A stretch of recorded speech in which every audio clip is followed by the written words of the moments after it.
Ladies and gentlemen, the Secretary of War.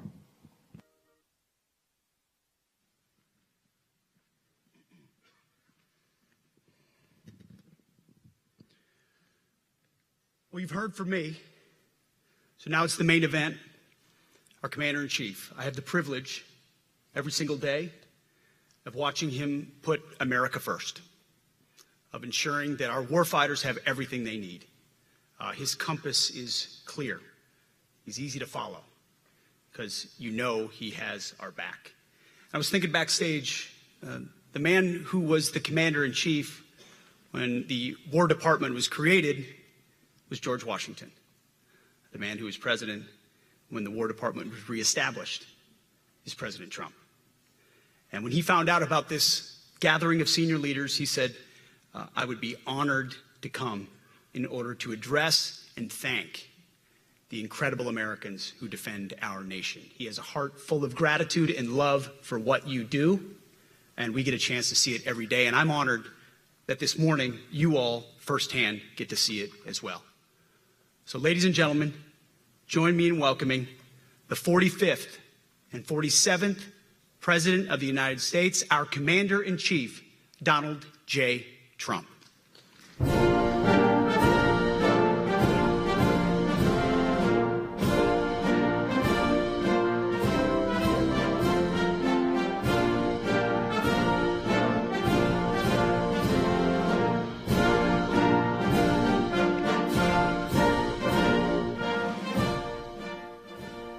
Thank you very much, Pete.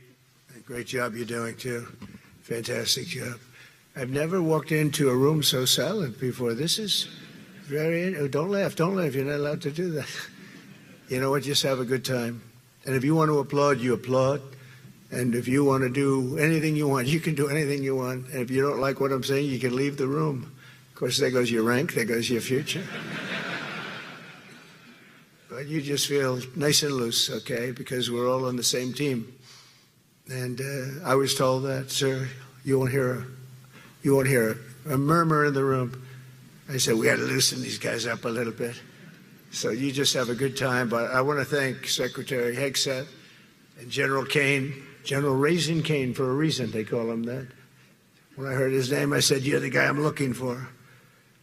The Joint Chiefs of Staff and so many others in this room who together represent the greatest and most elite fighting force in the history of the world, the United States military. We're very proud of our military. I rebuilt the military during my first term. It's one of the greatest achievements. We had the greatest economy in history, and I built the military. Those are the two things I say more than anything else. And I also kept us safe at the borders. We had very good borders. We didn't have people coming in from jails and prisons and everything like took place over the last 4 years. I'll never forget what happened to this country over the last 4 years with the incompetence. There could be no higher honor than to serve as your Commander-in-Chief. It is a great honor. I look at you, just incredible people. Central casting, I might add.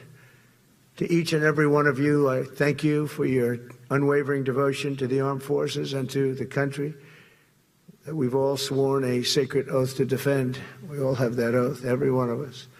I'm thrilled to be here this morning to address the senior leadership of what is once again known around the world as the Department of War. I know Pete spoke about it. He gave a great speech, I thought. Great speech. I don't want him to get so good. I hate that. You know? No, I hate it. I almost fired him. I said, you can't, I don't want to go on after that. No, he gave a great speech, but he talked about Department of War. We were sitting there. I said, didn't it used to be called the Department of War? And he goes, yes, sir. They changed it like in the early 50s. So we won the First World War. We won the Second World War. We won everything in between and everything before that. We only won. And then we went, in a way, woke. That was probably the first sign of wokeness. And we changed it to defense instead of war. And I said, what do you think? How do you think if we changed it back? Would that be a nice idea? And Pete loved it immediately. Some people thought about it. You know, they gave it a little thought. But in the end, we did it. And I have to be honest, it's so popular. I thought it would be met with fury on the left. But they're sort of giving up, I must be honest with you. They've had it. They've had it with Trump. They've been after me for so many years now. Here we are. Here we are. Come to the White House anytime you'd like. No, they've given up. They're bad, a lot of bad people. But all over, it's been so popular. It's been very popular. I really thought that we were going to have to sort of fight it through. There's been no fight. There's been no fight. Like what I called the Gulf of America, the Gulf of America, because to me it was always the Gulf of America. I could never understand. We have 92% of the frontage, and for years, actually 350 years, they were there before us. It was called the Gulf of Mexico. I just had this idea. I'm looking at a map. I'm saying, we have most of the frontage. Why is it Gulf of Mexico? Why isn't it the Gulf of America? And I made the change, and it went smoothly. I mean, we had a couple of fake news outlets that refused to make the change. And then one of them, AP, took us to court, and we won. And the judge, who was a somewhat liberal judge, said, the name is the Gulf of America, because AP refused to call it the Gulf of America. They wrote, they're not a good outfit, by the way. They call it the Gulf of Mexico. I said, no, the Gulf of America is the name. And the judge actually said that, in fact, you can't even go into the room because what you're doing is not appropriate. The name is the Gulf of America. Google Maps changed the name. Everybody did, but AP wouldn't. And then we won in court. How about that? Isn't that so cool? The Secretary Hicks has beautifully described the name change reflects far more than the shift in branding. It's really a historic reassertion of our purpose and our identity and our pride. That's when we go with the word war. And, you know, we want war because we want to have no wars, but you have to be there. And, you know, sometimes you have to do it. I have settled so many wars since we're here almost 9 months, and I've settled 7. And yesterday we might have settled the biggest of them all, although I don't know. Pakistan, India was very big. Both nuclear powers, I settled that. But yesterday could be the settlement in the Middle East that hasn't happened for 3,000 years. I said, how long have you been fighting? 3,000 years, sir. That's a long time. But we got it, I think, settled. We'll see. Hamas has to agree. And if they don't, it's going to be very tough on them. But it is what it is. But all of the Arab nations, Muslim nations have agreed. Israel has agreed. It's an amazing thing. It just came together. War is very strange, you know. You never know what's going to happen with war. The easiest one of them all is Putin. I said, number one, it's a war that would have never happened if I were president, if the election weren't rigged. And if I were president, that war would have never happened, not even a little chance. And it didn't happen for 4 years. But I knew Putin very well, and I thought that would be easy because I know him so well. Well, that one turned out to be the hardest of them all. We had some that were not settlable, and they all got settled. So if this works out, that we did yesterday with the Middle East, then that's more than a war. That's lots of wars. That's all combined. That's a lot of wars. Many of you were over there in many different capacities in many different countries. That's a big part of the earth. But if that works out, it would be 8+. I could give myself 2 or 3 for that one. And then we just have the one to settle, and we have to settle it up with President Putin. And Zelensky, got to get them together and get it done. But the only way we can do that is through strength. I mean, if we were weak, they wouldn't even take my phone call. But we have extreme strength.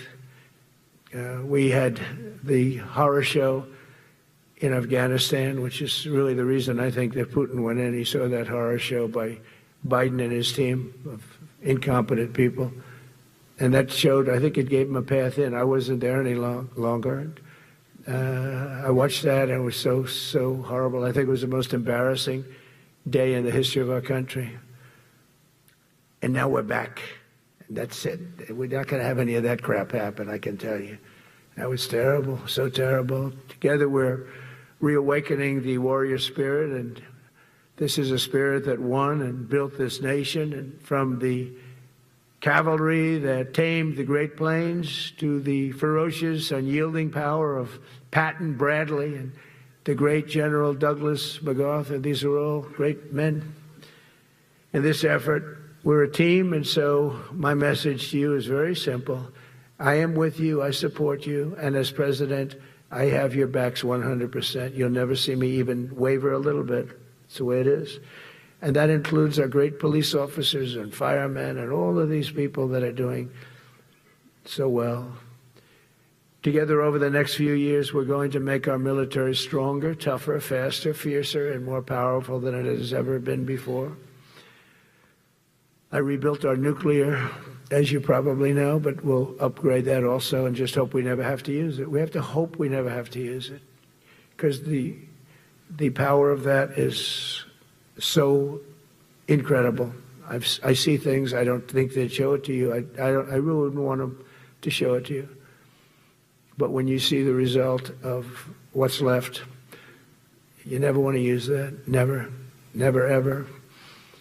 We were a little bit threatened by Russia recently, and I sent a submarine, nuclear submarine, the most lethal weapon ever made. Number one, you can't detect it. There's no way. We're 25 years ahead of Russia and China in submarines. Russia's actually second in submarines. China's third, but they're coming up. They're coming up. They're way lower in nuclear too, but in 5 years they'll be equal. They're coming up. And you don't have to be that good with nuclear. You could have 1/20th what you have now and still do the damage that would be, that'd be so horrendous. But I announced that, based on his mention of nuclear, and it was really a stupid person that works for him mentioned the word nuclear, I moved a submarine or two, I won't say about the two, over to the coast of Russia, just to be careful, because we can't let people throw around that word. I call it the N-word. There are two N-words, and you can't use either of them. You can't use either of them. And frankly, if it does get to use, we have more than anybody else. We have better, we have newer, but it's something we don't ever want to even have to think about. But when somebody mentions it, that submarine started immediately thereafter. And it's just lurking, but I'm sure we're not going to have to use it. But it's an amazing, it's undetectable, totally. Ours is, theirs isn't. Theirs are totally detectable. We can detect them easily. We go right to the spot. But we have genius apparatus that doesn't allow detection. It doesn't allow detection at all by anybody above water or below water. It's incredible. We're way ahead of everybody in that and other things. As a result of the exciting renewal of the spirit of our armed forces, and that's what it is. It's really reaching that spirit, unprecedented heights.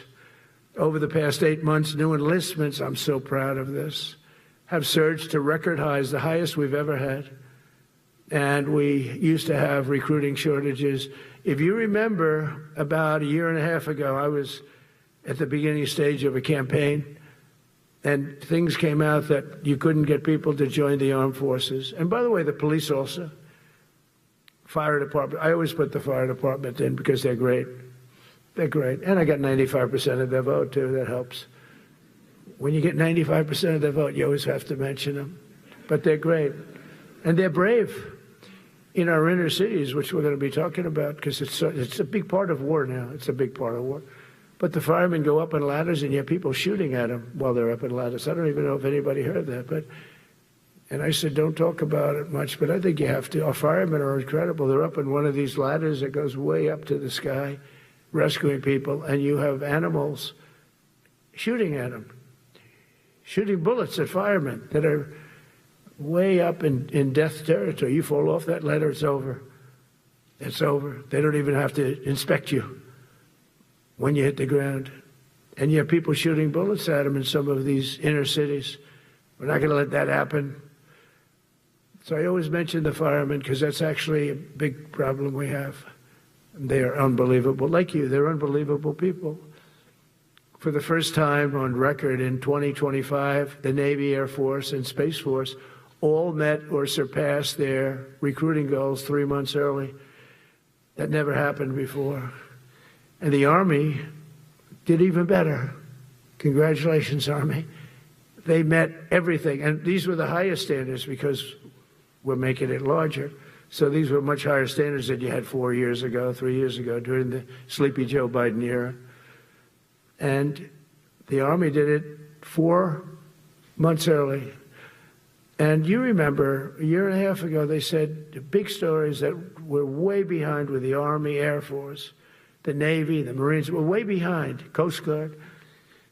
And even Space Force. I love Space Force because that was my creation. You know, when you create something, I love it. And the people we put in there were good. I got that right. We put in great people initially, and we've really dominated. We really dominate in that sphere now. We're way behind China and Russia, and now we dominate. Space Force turned out to be a very important thing. I said from the beginning, you know, when Biden came into office, he wanted to terminate it. He said, and this thing called Space Force, so we could get rid of that. And he got hammered by the people in this room for even suggesting it, because it's very important, one of the most important. And as time goes by, it'll get more and more important. But we're now at 106% of our recruiting targets for the year, and that's the best in far more than a generation. And for the Marines, morale is so strong that the Marine Corps will meet its 2026 retention targets before the end of October, which never happens. And that's the earliest it's ever happened in the history of our country. And it makes you feel good, you know. I felt guilty. I'd go make a speech in front of never people like you. You are the leaders. But people, soldiers. And I felt embarrassed because there'd be stories about, you know, we couldn't fill up our Army, Navy, Air Force. We couldn't fill them up. And it was headlines. It was during Biden's 4 years. The auto pen, I call him the auto pen. It's, how would you like to have your thing signed by an auto pen? You know, when I have a general and I have to sign for a general because we have beautiful paper, the gorgeous paper, I said, throw a little more gold on it. They deserve it. I want the A paper, not the D paper. We used to sign a piece of garbage. I said, this man's going to be a general, right? Yeah. I don't want to use this. I want to use the big, beautiful, firm paper. I want to use the real gold writing when you talk about the position, and they're beautiful. And, but how would you like to have that where some kid sitting in the back office is having it signed with an auto pen? I thought about it, and I thought about you people first, admirals, generals. I said, somebody works his whole life. He gets into maybe the academies or wherever, but however you got there, and you go through years of work, and now you become an admiral or a general or whatever. And when you do, the President of the United States signs your commission, as you know, and that commission is beautifully displayed. And I sign it. Actually, I love my signature. I really do. Everyone loves my signature. But I signed it very proudly, and I always think to myself, how can you have an auto pen sign this? It's just so disrespectful. To me, it's just totally disrespectful. And it turned out that almost everything he did was signed by auto pen, except for when he gave his son, Hunter, pardon. He signed that one. And that's actually the worst signature I've ever seen. That was the bad. The auto pen looks much better. But as leaders, our commitment to every patriot who put on the uniform is to ensure that American military remains the most lethal and dominant on the planet, not merely for a few years, but for the decades and generations to come, for centuries. We must be so strong that no nation will dare challenge us, so powerful that no enemy will dare threaten us, and so capable that no adversary can even think about beating us. And we've had it recently. I had India and Pakistan were going at it, and I called them both. And in this case, I used trade. I'm not going to trade with you. Used to two nuclear nations, big nuclear. And no, you cannot do that. I said, yes, I can. You go into this freaking war that I'm hearing about. You know, actually, they just shot down 7 planes. 7 planes, it was starting. There's a lot of bad blood. And I said, you do this, there's not going to be any trade. And I stopped the war. It was raging for 4 days, but that was just the beginning. And we stopped it. It was a great thing. And the Prime Minister of Pakistan was here, along with the Field Marshal, who's a very important guy in Pakistan, and he was here 3 days ago. And I didn't even realize it as beautiful as he said it, but he said that to a group of people that were with us, 2 generals, but a group, he said, this man saved millions of lives because he saved the war from going on, and that war was going to get very bad, very, very bad. President Trump saved millions and millions of lives. That was a bad war. And I was very honored. I loved the way he said it. Susie Wiles was there. She said that was the most beautiful thing. But we saved a lot of them. We saved a lot of them.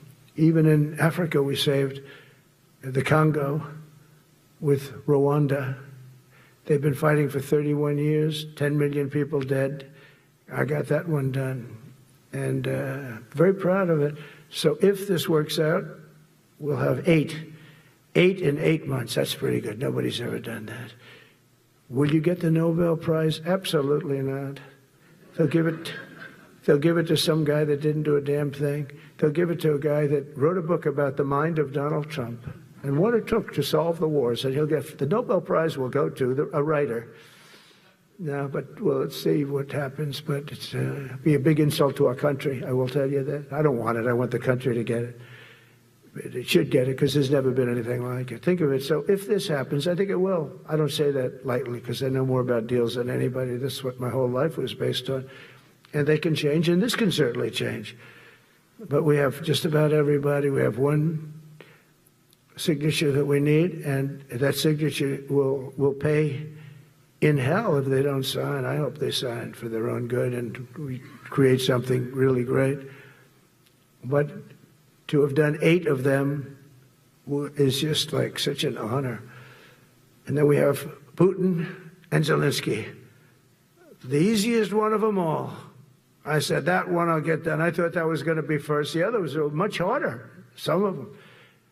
Azerbaijan this was going on for 36 years. They said, it's not solvable, so don't do it. I said, I will do it. I will do it. And I got on the phone with the 2 countries. They were great. They were great. I knew immediately. I knew as soon as I started talking to them, we're going to solve that war. We did. Now they're so happy. Now they're friends. One said he's been president for 32 years, 22 years. He said, for 22 years, I did nothing but kill his people. They were in the room together at the Oval Office. And they started off spread like this. I have the beautiful Resolute desk. And one was here, and one was here. You couldn't get further away. That's the furthest I've ever seen 2 people in front of me. And as the hour went by, they got closer, closer, closer. And at the end of the hour, we had it done. And they hugged and hugged and hugged. And I said, that's so nice, and you're going to remain friends. And I spoke to them, one of them the other day. He said, no, he's now my friend. But for 22 years, he's been the head of Azerbaijan for 22 years. And the other guy, great guy too, 7. And that war, that was a war that was not solvable. He said for 7 years. The other one said for 22 years. All I did was kill his people. That's all I've done. I said, well, we're going to put a stop to that. So we solved that. So it's a great thing. It's a great feeling. You're saving Kosovo and Serbia. You're saving so many lives doing this if you can do it. But our people deserve nothing less than the very best, and we're never going to let them down.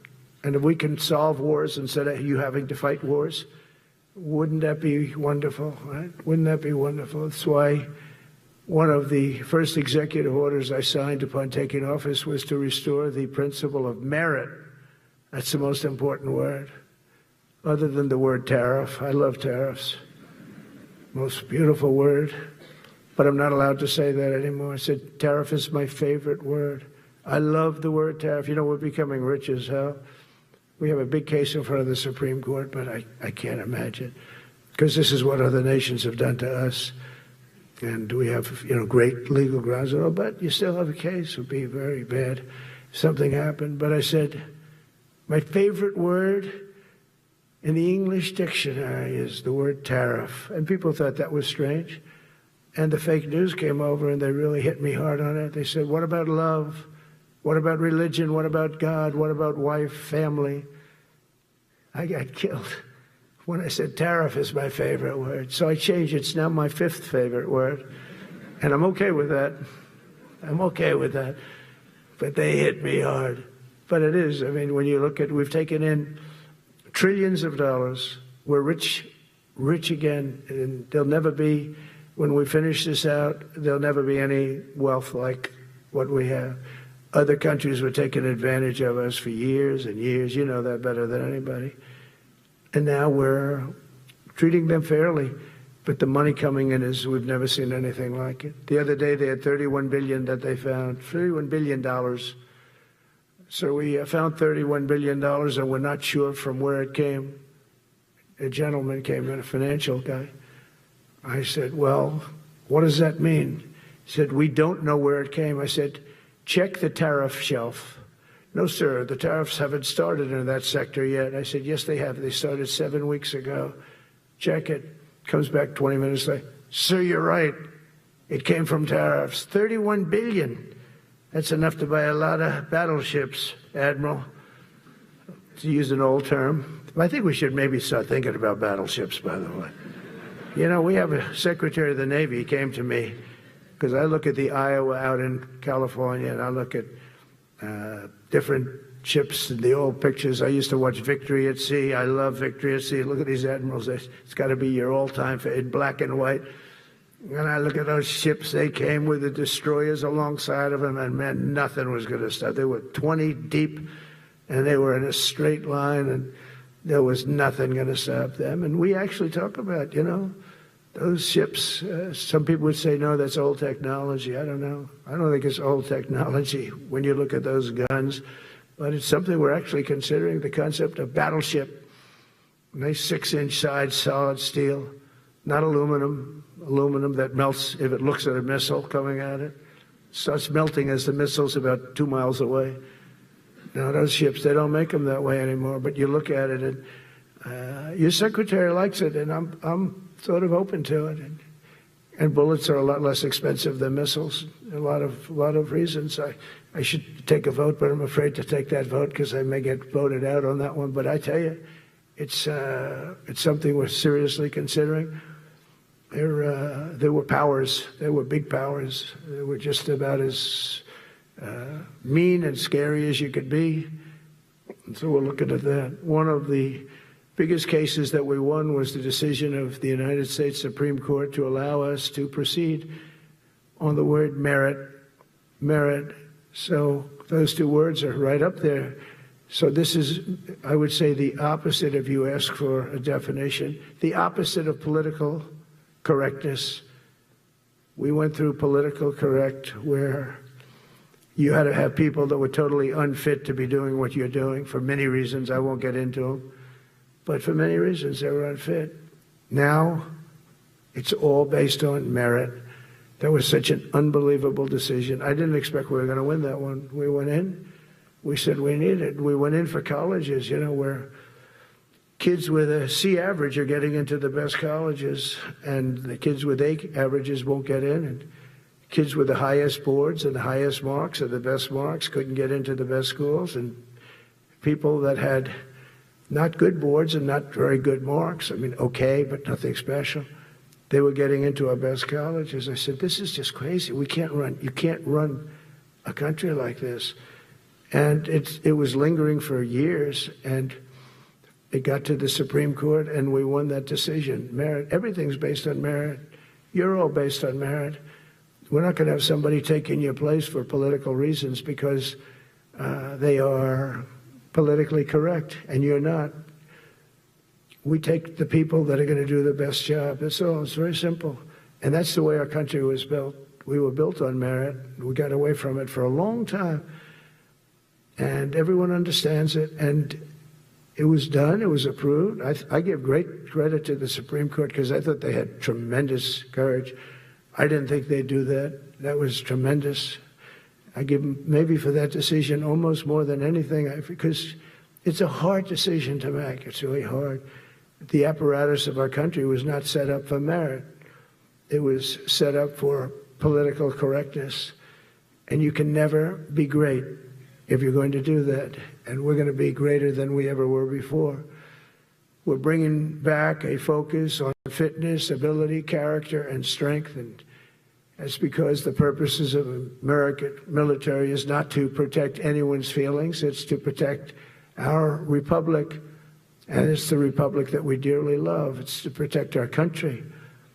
We will not be politically correct when it comes to defending American freedom, and we will be a fighting and winning machine. We want to fight, we want to win, and we want to fight as little as possible. You have to count on people like me to keep you out of wars, because we don't want to go into wars. Many of the wars that I just told you about, we could have entered those wars and settled them in a different way, lose a lot of our troops.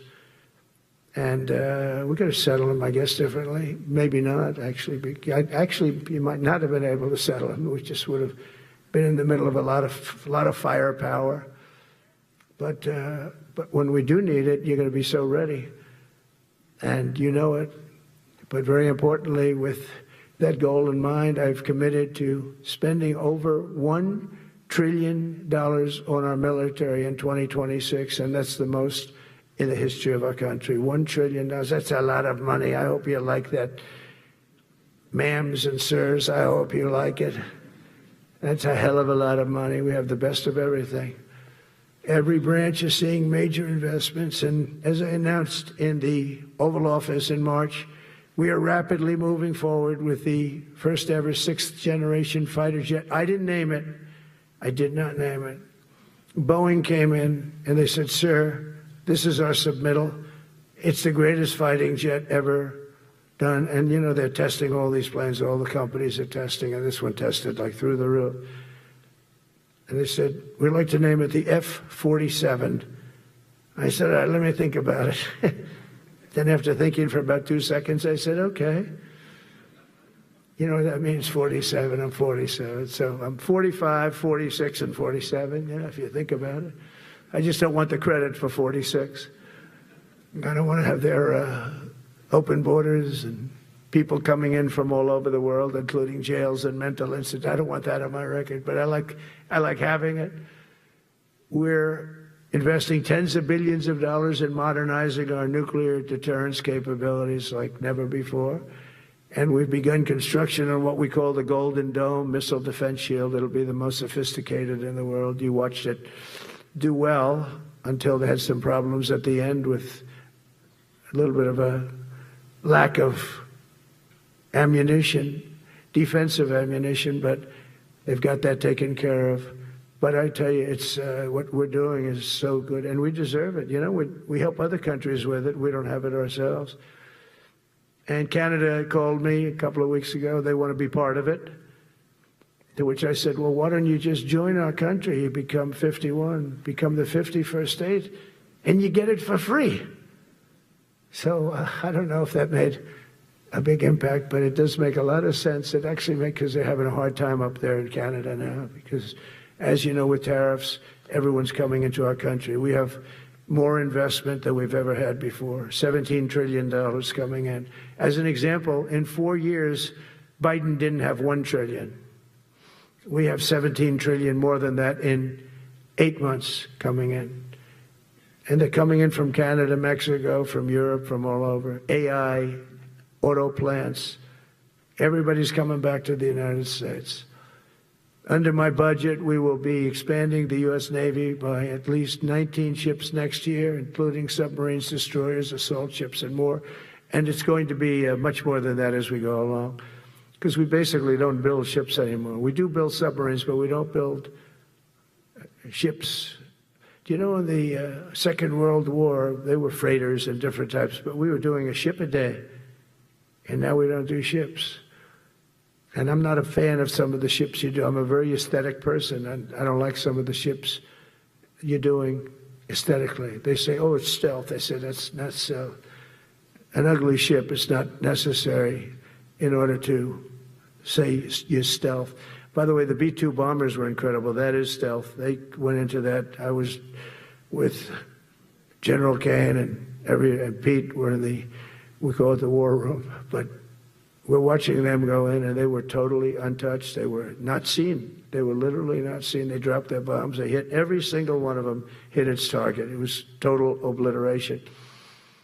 CNN, when we came back, fake news CNN, oh, their camera just went off. You know, their camera, every time I mention them, they turn the camera off because it's never good. They say, this is a problem, but I don't blame them. You're better off keeping it off.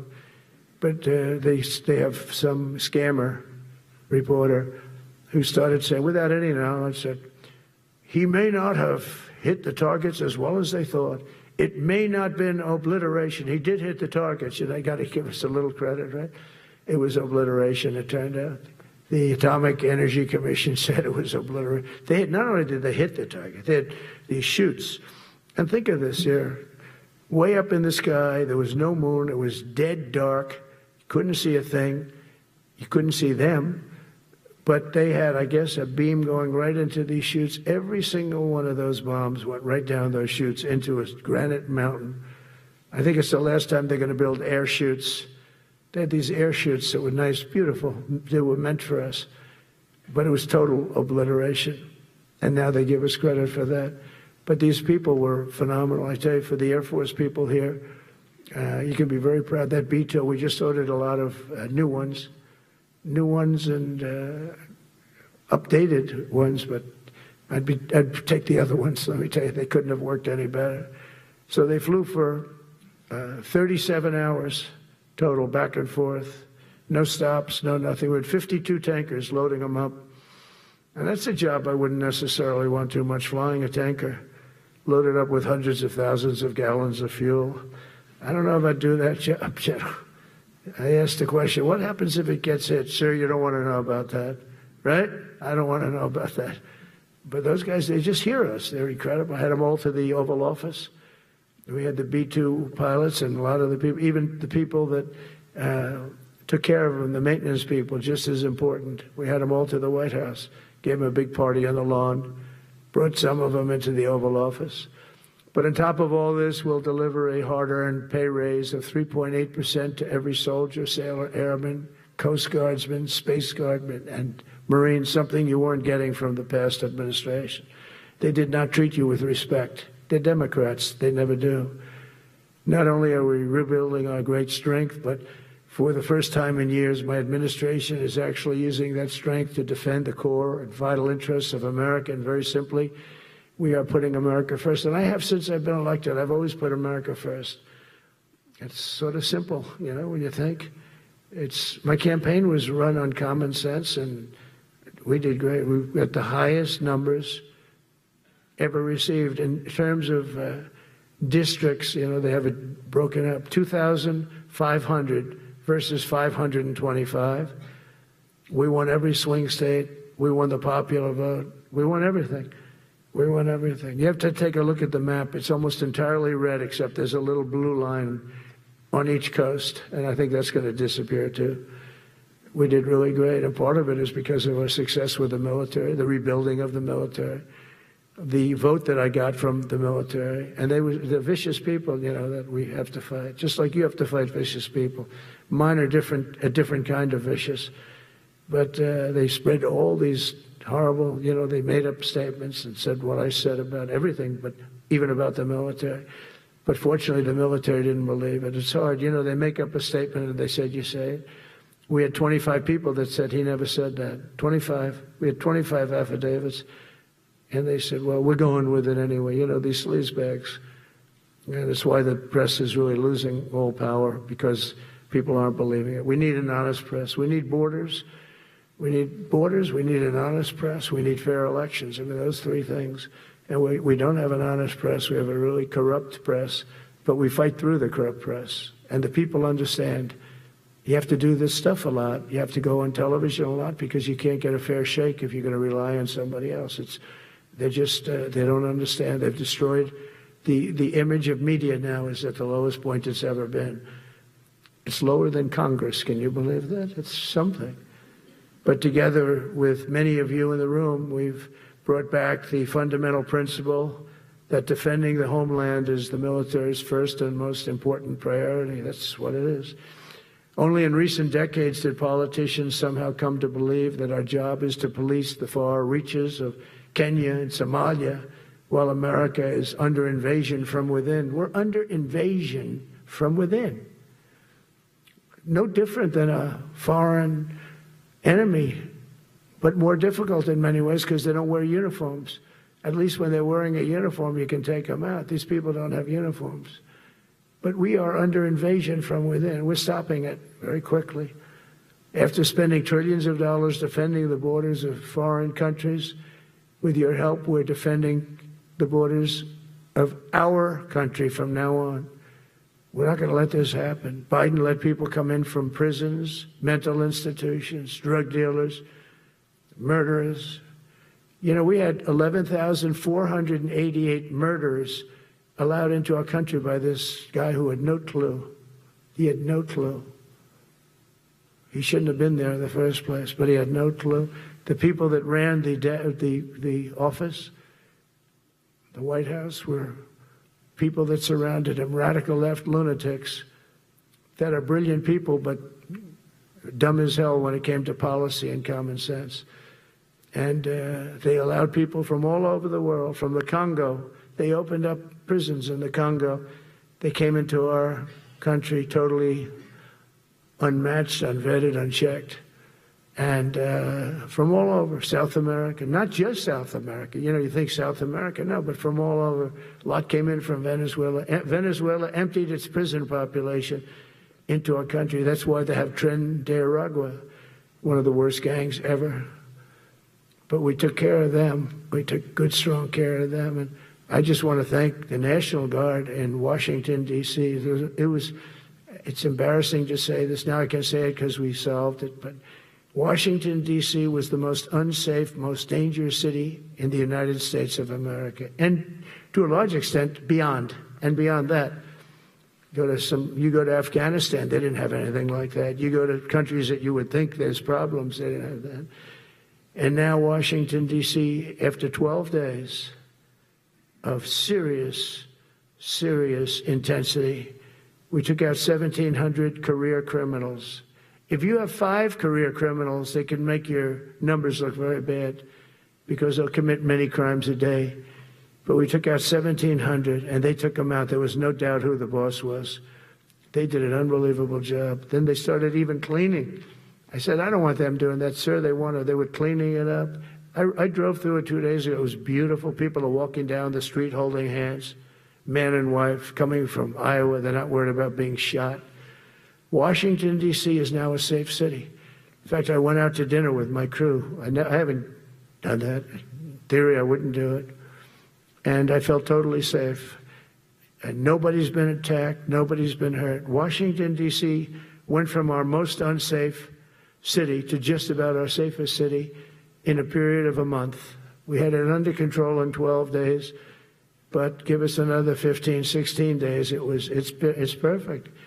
And people other than politicians that look bad, they think, you know, the Democrats run most of the cities that are in bad shape. We have many cities in great shape too, by the way, I want you to know that.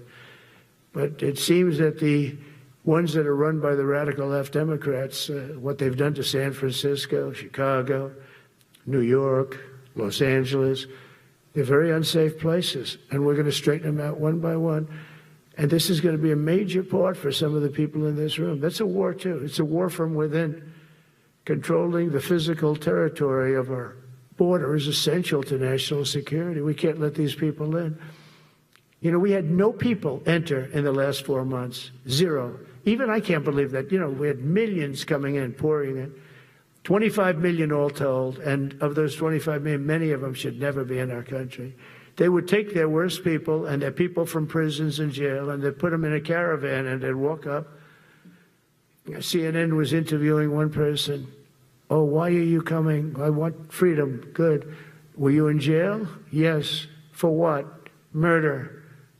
I said, you were in for, you had to see this anchor, a young woman. She's like, I couldn't believe. She'll probably lose her job, but because the left doesn't want to hear that. But we're running it based on common sense and based on love of our country. But I want to salute every service member who has helped us carry out this critical mission. It's really a very important mission. And I told Pete, we should use some of these dangerous cities as training grounds for our military, National Guard, but military. Because we're going into Chicago very soon. That's a big city with an incompetent governor, stupid, They threw him out of his family business. He was so stupid. I know the family. He becomes governor. He's got money. Not money that he made, but he ran for governor, he won, and now he criticizes us all the time. And last week they had 11 people murdered, 44 people shot. The week before that they had 5 people murdered, 28 people shot. Every weekend they lose 5, 6. If they lose 5, they're considering it a great week. They shouldn't lose any. You shouldn't lose any. This is civilization. And he's always up there saying, we're in very good shape. We don't need the military. No, they need the military desperately. How about Portland? Portland, Oregon, where it looks like a war zone. And I get a call from the liberal governor. Sir, please don't come in. We don't need you. I said, well, unless they're playing false tapes, this looked like World War II. Your place is burning down. I mean, you must be kidding. Sir, we have it under control. I said, you don't have it under control, Governor, but I'll check it, and I'll call you back. I called her back. I said, this place is a nightmare. It's certainly not the biggest, but it's one of the worst. It's brutal. They go after our ICE people, who are great patriots and tough job too, but they love it. They love it because they're cleaning up our country. And so you look at some of the things where they took over parts of Seattle. They actually took over a big percentage of Seattle. Think of that. You remember that. That was a while ago. And I sent in the troops, and they were gone. As soon as I sent them in, when we send in the troops, if you have a real leader that says you got to do what you have to do, I put that out the other day. You got to do what you got to do, because we don't want our people hurt as they stand by. I was watching during Biden, there were troops standing up like this, brave, standing up at attention, the way I should stand all the time. And I'm like this, and people are standing, and their mouth is this far away from their mouth, and they're spitting at them, and they're screaming at them. And that soldier standing there, he wants to knock the hell out of the person, but he's not allowed to do anything. So they just stand there, and they get abused. And a woman was this far away from his face, and she starts spitting in his face, and he's not allowed to do anything. If it's okay with you, generals and admirals, I've taken that off. I say, they spit, we hit. Is that okay? I think so. They spit, it's a new thing. They spit, we hit. How about the cars, where the cars are coming out? They get brand new cars, Border Patrol, ICE, beautiful, nice new cars. And they're driving along, and they have to go through a gauntlet of rocks being thrown at the car. So here's this beautiful brand new car. By the time it goes 100 yards, it's destroyed. These guys have pretty good arms, some of them. And they're throwing bricks at full force into the window and into the car. It looks like it's a war zone. And I said, never let that happen again. From now on, if that ever happens, and I say it here, you get out of that car and you can do whatever the hell you want to do. Because those people are, you can die from that. Those bricks go through the windows. You can die. They'd like it to. They'd like it to go through the window. But this was a couple of months ago. They just kept driving, and bricks are hitting the car. And I said, why aren't they stopping? Because they were under orders from the past administration, never stop. But that's different with us. We stop. And since I gave that order, we haven't had that problem. It's very interesting. It's amazing. It's just like in Venezuela. You've seen the boats going. We can't find any more boats. They're carrying drugs, massive. Every boat kills about 25,000 people. That's what they have. They had fentanyl mostly and a lot of other drugs.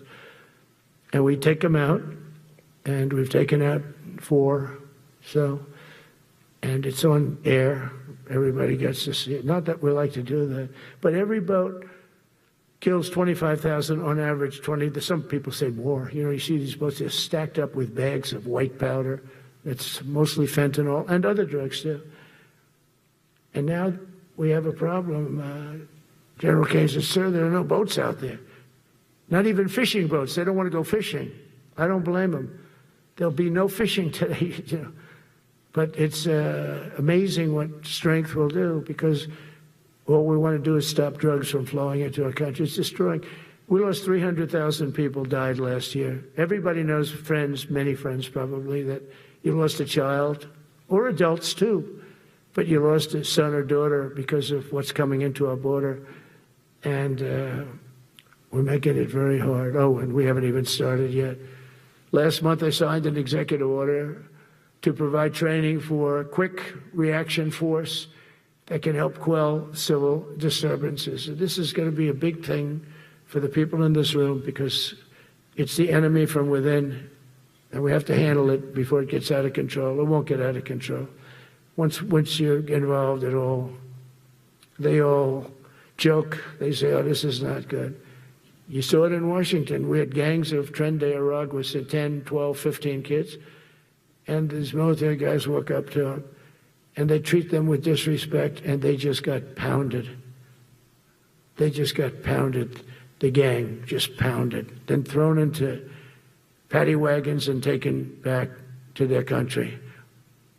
Some are so dangerous we don't want to even do that because we don't want to. Some of stone cold murders, we don't have the confidence. Even though they're not coming back very easily, we don't have the confidence. We put them in jails. But these service members are following in a great and storied military tradition, from protecting frontier communities to chasing outlaws and bandits in the Wild West. And our history is filled with military heroes who took on all enemies, foreign and domestic. You know that phrase very well. That's what the oath says, foreign and domestic. Well, we also have domestic. George Washington, Abraham Lincoln, Grover Cleveland, George Bush, and others all used the armed forces to keep domestic order and peace. Many of our leaders used the military to keep peace. Now they like to say, oh, you're not allowed to use the military. And you know what the people say? The people in those cities where they're being raped and shot and beat up, you know what they say? We love the military. You ever see where they interview the people on the street? I've never seen somebody say they don't, unless they're radical and paid off, because a lot of these insurrectionists are paid by, whether it's Soros or other people, but they're paid by the radical left. So today I want to thank every service member from general to private who has bravely helped us secure the nation's capital and make America safe for the American people. It's amazing. The whole world is watching. Everybody in the White House, they come up to me, young women, sir, thank you. I know immediately what they're thanking. They don't have to say it.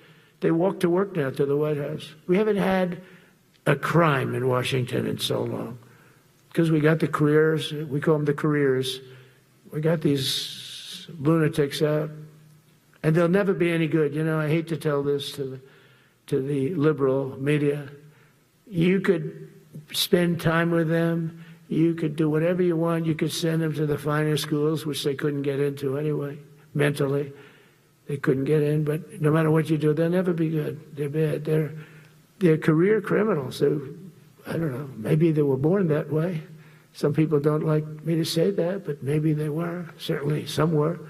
Together with the leaders here today, we're also restoring a needed focus on defeating threats in the Western Hemisphere. Throughout this region, cartel terrorists have been allowed to wage a relentless campaign of death and destruction on our country, all because we had weak leadership on top.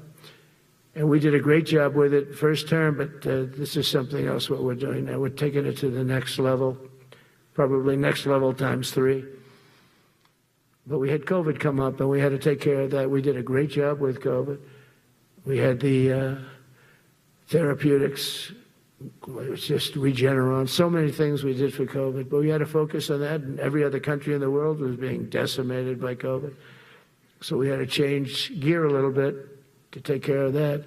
But under our leadership, the military is now the knife's edge in combating this sinister enemy. We have to put the traffickers and cartels on notice, and we've done that. And we've put them, a lot of them, we've called them a terrorist organization, which is actually a big thing to do. Nobody's done it, but I've done it with a lot of them. It gives you a tremendous advantage. If you try to poison our people, we will blow you out of existence, because that's the only language they really understand. That's why you don't see any more boats on the ocean. You don't see any boats. Around Venezuela, there's nothing. As president, I will never hesitate to defend our people from threats of violence, from the horrible plague that's taking place from within the Iran nuclear power, the Iran, all of the great power that we thought existed. We blew it out to kingdom. We took advantage of it, and we just really took advantage of it, and it was a beautiful thing to see, and that's what military power can achieve. That's why I chose Raising Cane. He's fantastic, by the way. I hope you all agree. If anybody disagrees, could I please have your hand? Who disappears at Raising Cane is no good? Just raise your hand. I don't see any hands raised. All right. That means you're okay. That means that he's okay now, but I saw his results. You know, he took out ISIS. I was told it was going to take 4 years. It took 4 weeks. I went to see him, and he took him out in 4 weeks, knocked him out, knocked him to hell. And I was told by military people it was going to take 4 to 5 years to do it. And I don't even know if we'll have it then, sir. These were the Washington generals. I call them the television generals. But Raising Cane did it in 4 weeks, took out 100% of the ISIS caliphate. As a result of these actions and many others since my inauguration, we're witnessing the triumphant return of peace through strength. We have great peace through strength. America is respected again as a country. We were not respected with Biden. They looked at him falling downstairs every day. Every day the guy's falling downstairs. He said, it's not our president. We can't have it. I'm very careful, you know, when I walk downstairs, like I'm on stairs, like these stairs, I walk very slowly. Nobody has to set a record. Just try not to fall, because it doesn't work out well. A few of our presidents have fallen, and it became a part of their legacy. We don't want that. You walk nice and easy. You don't have to set any record. Be cool. Be cool when you walk down, but don't bop down the stairs. So one thing with Obama, I had zero respect for him as a president, but he would bop down those stairs. I've never said, da-da-da-da-da-da, bop, bop, bop. He'd go down the stairs, wouldn't hold on. I said, it's great. I don't want to do it. I guess I could do it. But eventually, bad things are going to happen, and it only takes once. But he did a lousy job as president. A year ago, we were a dead country. We were dead. This country was going to hell. We were dead in every way, from immigration to military. We didn't have the weapons. We were given everything to Ukraine. We had nothing. And by the way, I have to tell you, now, as you know, I went over and I met with NATO, and NATO raised from 2 to 5, which everyone said 5% of GDP. Millions and now trillions of dollars are pouring in. They didn't pay the 2% because they know we were there to pay it. And now they paid the 5%. That's trillions of dollars. And we're not spending any money on that war, not 10 cents. We sell our equipment to NATO. NATO pays us for the equipment, and they give it to Ukraine or whoever they give it to. They can keep it, but we're not involved. We have no money going out. Biden gave $350 billion. Not sustainable. $350 billion. And we have a war that should have never started. But we're not doing that anymore. So I just want you to know we're selling equipment. Our people are buying equipment. They are buying the equipment at full price, a fair price. So I don't want to say we're making money, because I don't want to be making money on a war. It's too many people dying. They're losing 7,000 soldiers a week. A lot of them are Russian soldiers, but between the two countries, mostly soldiers, by the way. Sometimes, you know, in Kiev, they'll lob a missile in, or some drones in, kill some people. But mostly it's soldiers. Russia and Ukraine are losing 7,000 souls. And, you know, they're not American. They're not us. They're not you. We have a special obligation. But they're soldiers. They're young people. They leave their parents. They wave goodbye. And then 2 days later, they're blown up so unnecessarily. And so that's the primary reason I want to get it done. We got to get it done. It's crazy what's going on. That's the worst war that there's been since World War II. The number of soldiers that are being killed there is just crazy. From 5,000 to 7,000 soldiers die a week. Think of that. So I think we'll get that done. But that's turned out to be the toughest one. I'm so disappointed in President Putin. I thought he would get this thing over with. He should have had that war done in a week. And I said to him, you don't look good. You're 4 years fighting a war that should have taken a week. Are you a paper tiger? And it's a shame, but I think eventually we'll get that one done, just like in theory, I want to knock on wood, because you never know. It's like we're going to have the Middle East done, which is actually a much harder thing to do. I mean, thousands of years, but we have to get that war done. So now just think of it, we're a dead country. I was with the King of Saudi Arabia, a great guy. I was with the Emir of Qatar.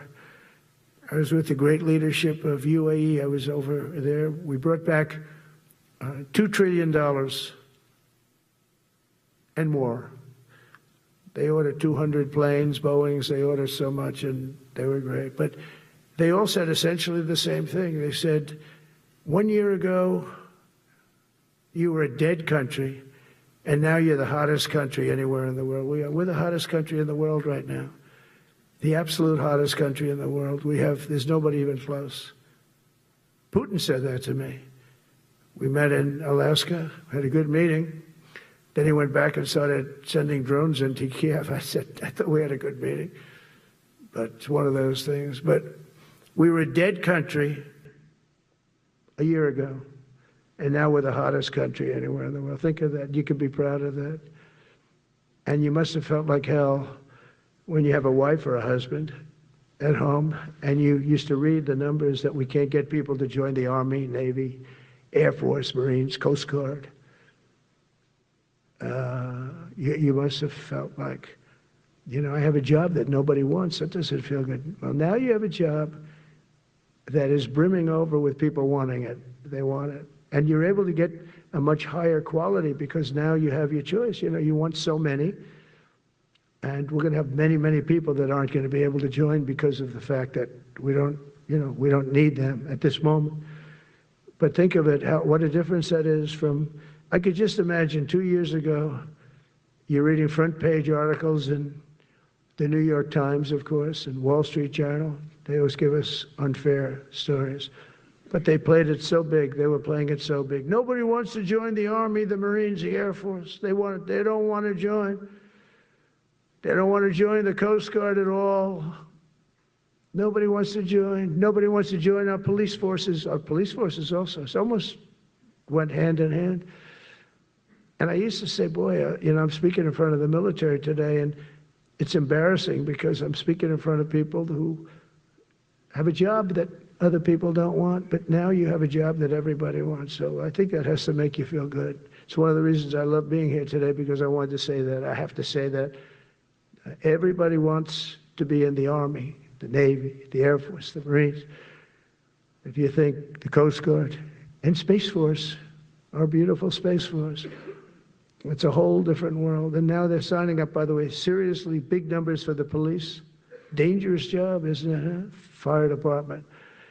But that's the paving the way for progress once thought almost impossible. I mean, a year ago, you wouldn't have thought that was possible. A year ago, they were talking about making the military smaller because they can't get the people to join. We're thinking about making it larger because we have so many people. And it's nice to be able to cut people because of merit that aren't really qualified for any reason, a physical reason, a mental reason.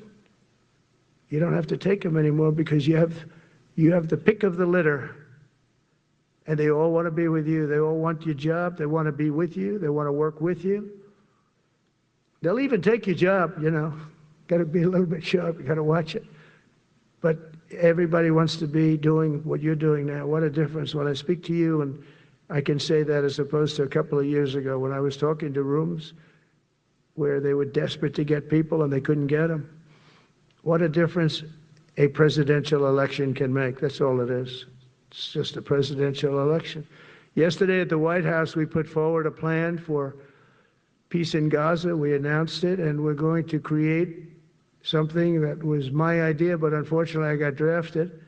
It's going to be called the Board of Peace, and it's going to reign over that territory, and we're going to get that done. And they asked if I'd be the chairman of the Board of Peace. I wasn't counting on that. I had the idea for the Board of Peace. But I said yes, and I guess because of that, every leader, everybody wants to be on the board of peace.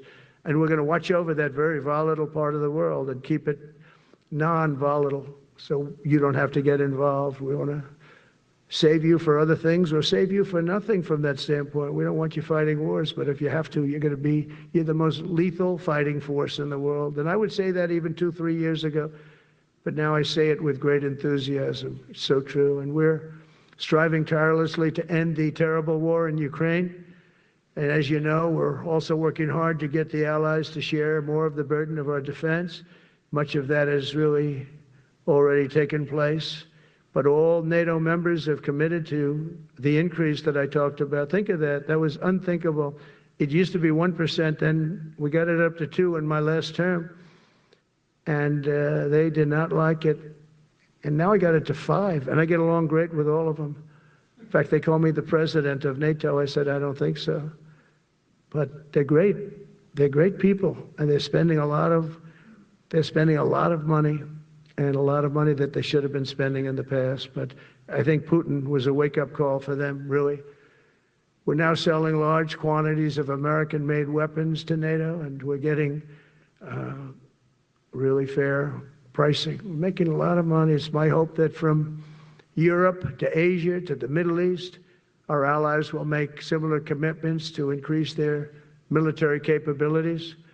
And this will greatly strengthen our alliances, and also it will make war far less likely. You know, if you're a strong presence like we are such a strong presence now. And I go around bragging about that. I said, we have the strongest military anywhere in the world. I say it. You never heard Biden say that. You never heard him say anything. But you never heard him say, did you ever hear him say, we have the strongest military? He doesn't say that. I say it. We have the strongest military anywhere in the world. We have great leadership. And I'll tell you, Pete and General Kane, and all of the people that I've met that have been lifted up in rank. And we got many of them out of here, too. I'll be honest with you. Didn't like doing it, but we got many of you out of here because we weren't satisfied. We know everything about everybody. It'll also help the United States rapidly rebuild our defense industrial base. Each of you can play an important part in getting allies to do their part. So to that end, Secretary Hegseth will soon be announcing major reforms to streamline military acquisitions and expedite foreign military sales. We have tremendous numbers of countries that want to buy our equipment, and you know, in many cases it takes too long. They have backlogged. We're backlogged on all the equipment, which is something that's new to us a little bit. And I told those companies, you better get your ass going, because we're selling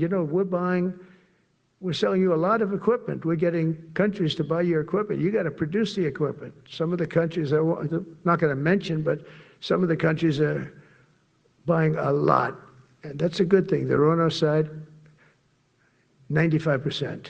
I'll never say 100% because it can always turn, right? You know about that. But they're on our side. The problem is we have to get the companies that make this equipment, and we make the best equipment in the world, but they got to make it faster. We have orders for the F-35. We have orders for everything. The new F-47. We have orders for everything. They got to make it faster. A lot faster. Ammunition they have to make faster. In the coming months, we'll be making even more historic announcements to fully embrace the identity of the Department of War. I love the name. I think it's so great. I think it stops wars. The Department of War is going to stop wars. If we are as ruthless and relentless as our enemies, the United States Armed Forces will be totally unmatched in the future. We have a group of enemies that are very ruthless and very smart, but they can't match us. They can't match us. They don't even come close to matching us. Again, you know, it's very important for me to say we are the greatest military in the world, but we make the best equipment in the world. I watched our anti-missile missiles. I watched our Patriots just knock things out like a needle, hitting another needle on the stage. There's a needle up there, and you send another needle up, and it hits it every time. During the war, we went 14 for 14. We had 14, this is with Iran, we had 14 missiles coming at us. All 14 were knocked out of the sky, every one of them. We make the best equipment. From Sparta to Rome, to the British Empire, to the United States of America, history has shown that military supremacy has never been simply a matter of money or manpower. At the end of the day, it is the culture, spirit of our military that truly sets us apart from any other nation. Our ultimate strength will always come from the fierce people, and those brilliant people with such pride and the unbending will and the traditions of excellence that have made us the most unstoppable force ever to walk the face of the earth. And that's what we are. Remember, we never want to use it, but we have the most powerful nuclear capability, and I call it nuclear deterrent of any other country. Nobody close. The men and women in this room inherit the legacy built and won by Washington and Jackson, Grant and Pershing, Eisenhower and Patton, Nimitz and LeMay. We carry forward the majestic military heritage passed down from father to son, soldier to soldier, and one generation of warriors to the next. You are warriors, you know that, right? You're great warriors, or you wouldn't be in this room. You're the best of the best. From Concord Bridge to Fort McHenry, from Gettysburg to Manila Bay, from Normandy to Sicily, and from the jungles of Vietnam to the dusty streets of Baghdad, America's military has charged into hellfire, climbed up jagged mountains, crossed roaring oceans, and thundered across open deserts to defend our flag, our freedom, and our homeland. Nobody does it like you.